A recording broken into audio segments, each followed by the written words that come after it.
નાના બાળકોથી લઈ અને મોટી ઉંમરના કેટલાય દર્દીઓમાં થતો આ રોગ શારીરિક તકલીફોની સાથે સાથે માનસિક હતાશ પણ કરી દે છે. ઘણા દર્દીઓ એવું કહે છે કે સાહેબ હવે દવાથી કંટાળી ગયા, આ ખંજવાળ, સતત ફોતરી ઉખડે અને આ સ્કિન ઉપર થઈ ગયેલા ડાઘા, આ જોઈને લોકો નજીક આવતા નથી કે આ ચેપી હશે ને અમને થઈ જશે. આના કરતાં તો એમ થાય કે સ્યુસાઇડ કરી લઈએ. આ રોગ છે સોરિયાસિસ. પરંતુ મૂળ તકલીફ એ છે કે જ્યારે સોરિયાસિસની શરૂઆત થાય, ચામડીમાં લાલાશ થાય કે ખંજવાળ આવે એટલે દર્દી ટ્યુબ મલમ લગાવે અને શરૂઆતમાં તકલીફ એટલી હોતી પણ નથી અને ટ્યુબ મલમથી ખૂબ રાહત થઈ જાય છે. 1-2 વર્ષ આવી રીતે નીકળી જાય.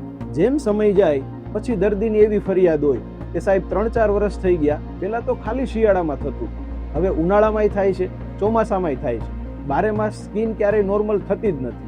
અને દરેક દર્દીને એક જ ફરિયાદ હોય કે સાહેબ દવા લઈએ ત્યાં સુધી સારું, ટ્યુબ મલમ લગાડીએ એટલે રાહત થઈ જાય, પણ જેવી દવા બંધ કરીએ કે ટ્યુબ મલમ બંધ કરીએ એટલે તકલીફ વારંવાર થયા કરે છે.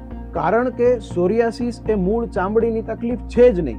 એટલે જ્યાં સુધી બહારથી ક્રીમ મલમ લગાવીને ઉપચાર કરશો ટેમ્પરરી રાહત મળશે, કાયમી ઉકેલ નહીં જ મળે. તો ચાલો સમજીએ કે સોરિયાસિસ એ ખરેખર છે શું, તેની પાછળ શરીરમાં શું પ્રક્રિયા થાય છે અને કાયમી સમાધાન શક્ય છે, અને છે તો તેના માટે શું કરવું જોઈએ.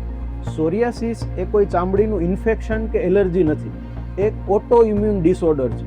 ઓટો ઇમ્યુન એટલે કે શરીરની રોગપ્રતિકારક શક્તિ શરીરની સામે જ ફાઇટ કરવા માંડે. જ્યારે આ રોગપ્રતિકારક શક્તિ ચામડીના સેલને જ દુશ્મન ગણી અને એટેક કરે, જેના લીધે તે સેલ બનવાની પ્રક્રિયા ખૂબ ઝડપી થઈ જાય. સામાન્ય રીતે ચામડીના સેલ બદલવાની પ્રક્રિયા ઉંમર પ્રમાણે 30 થી 60 દિવસ હોય, જે સોરિયાસિસના કારણે ઓટોઇમ્યુન એક્ટિવિટીના લીધે 3-4 દિવસમાં જ બનવા માંડે, જેના લીધે નવા લેયર્સ બને, ચામડીના અંદરના ભાગમાં સોજો આવે, ખંજવાળ આવે અને ફોતરી ઉખડવા માંડે. આ ઉપરાંત આવી જ રીતે ઇમ્યુનિટી જ્યારે નખ સામે ફાઇટ કરે, જેના લીધે નખ પોલા થઈ જાય કે જાડા થઈ જાય, જેને કહેવાય નેલ સોરિયાસિસ. અને એવી જ રીતે જ્યારે સાંધા ઉપર અસર કરે તો જેના લીધે સાંધામાં સોજો આવે, દુખાવો થાય, જેને કહેવાય સોરિયાટિક આર્થરાઇટિસ. સોરિયાસિસ થવાનું મુખ્ય કારણ શું? તમને જાણીને નવાઈ લાગશે કે સોરિયાસિસ થવાનું મુખ્ય કારણ છે સ્ટ્રેસ, ચિંતા, દુઃખ કે આઘાત. જો તમને સોરિયાસિસ છે તો વિચારો કે જ્યારે સોરિયાસિસની શરૂઆત થઈ ત્યારે એવી કઈ બાબત હતી જેના લીધે વધારે ટેન્શન થયું કે દુઃખ લાગ્યું કે આઘાત લાગ્યો.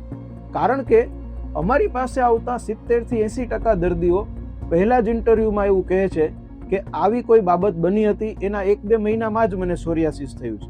જેમ કે એક 23 વર્ષની છોકરી પહેલા જ ઇન્ટરવ્યુમાં એવું જણાવે છે કે 3 વર્ષ પહેલા બ્રેકઅપ થયું, એના થોડા સમયમાં જ મને આ સોરિયાસિસ થયું છે. આવી જ રીતે એક 44 વર્ષના એક ભાઈ 5 વર્ષ પહેલા જ્યારે જોઈન્ટ ફેમિલીમાંથી સેપરેટ થયા, એ ટેન્શનના લીધે ધીમે ધીમે સોરિયાસિસની શરૂઆત થઈ, જે હજી પણ છે. અને એક 35 વર્ષના બેન 5 વર્ષ પહેલા હસબન્ડ એક્સિડન્ટમાં એક્સપાયર થયા, એના પછીથી સોરિયાસિસ થયું છે. આ ઉપરાંત વારસાગત એટલે કે હેરિડિટરી કારણ પણ હોઈ શકે, જે બહુ રેર છે. જો તમારા પરિવારમાં કોઈને સોરિયાસિસ છે તો જરૂરી નથી કે તમને થશે જ, પરંતુ થવાની શક્યતા વધી જાય છે. સોરિયાસિસ થયા પછી અમુક પરિબળો એવા હોય છે કે જે તકલીફમાં વધારો કે ઘટાડો કરી શકે. તેમાંનું સૌથી મુખ્ય પરિબળ છે વાતાવરણનો ફેરફાર. ખાસ કરીને શિયાળામાં મોટા ભાગના સોરિયાસિસના દર્દીઓની તકલીફ વધે છે. એટલે એવું કહેવાય કે જેવી દિવાળી જાય એટલે સોરિયાસિસના દર્દીઓને તકલીફની હોળી શરૂ થાય. બીજું, ખોરાકનો ફેરફાર.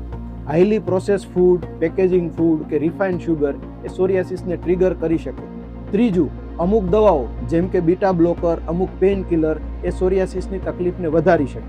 ચોથું, થ્રોટ ઇન્ફેક્શન કે સ્કિન ઇન્ફેક્શન આ તકલીફમાં વધારો કરી શકે. અને અમુક દર્દીઓમાં કે કટ થાય કે ચામડી ઉપર કોઈ ઘસારાની ઈજા થાય, એ જગ્યાએ નવું સોરિયાસિસ થાય. અને ખાસ વાત કે આ 5 પરિબળો એ તકલીફમાં વધારો ઘટાડો કરી શકે છે. એ સોરિયાસિસ થવાના મૂળ કારણો નથી. આ સોરિયાસિસને જાતે કંટ્રોલ કરવા માટે સૌથી પહેલાં એ જાણવું જરૂરી છે કે તમારી ટ્રિગર પેટર્ન શું છે, જે દરેક દર્દીમાં અલગ અલગ હોઈ શકે. તો 2 અઠવાડિયા માટે એક ડાયરી રાખો અને આ બાબતો નોંધો. જેમ કે સોરિયાસિસ ક્યારે વધે છે, ખોરાકના ફેરફારના લીધે સોરિયાસિસમાં શું અસર થાય છે, વાતાવરણનો ફેરફાર, ઠંડી કે ગરમીના લીધે કઈ તકલીફ વધે ઘટે છે, સ્ટ્રેસ હોય ત્યારે સોરિયાસિસમાં શું ફેરફારો થાય છે, અને ઊંઘ બરાબર ન થાય ત્યારે શું ફેરફારો થાય છે. આ બધી બાબતો ઉપરથી તમને ખ્યાલ આવશે કે ક્યાં સુધારો કરવાની જરૂર છે. એ પ્રમાણે લાઈફસ્ટાઈલમાં ફેરફાર કરશો તો ઘણા અંશે તકલીફ હળવી રહેશે. સૌથી મહત્વની વાત કે જો અત્યારે જે સારવાર ચાલુ છે તેનાથી સુધારો નથી થતો તો રસ્તો બદલી અને બીજો પ્રયત્ન કરવો જોઈએ.